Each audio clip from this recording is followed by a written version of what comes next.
When turning on the espresso machine, the milk temperature setting will default to the last chosen setting. To change the settings, press the milk temp until the desired temperature is illuminated. To set the milk temperature, you have 3 settings to select from: 1. Low, 2.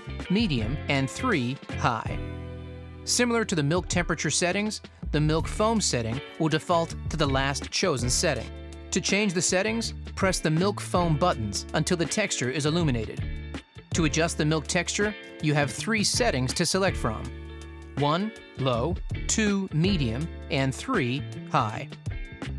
Remember, different brands and types of milk and milk alternatives will texture differently, so you may need to adjust your texture levels accordingly.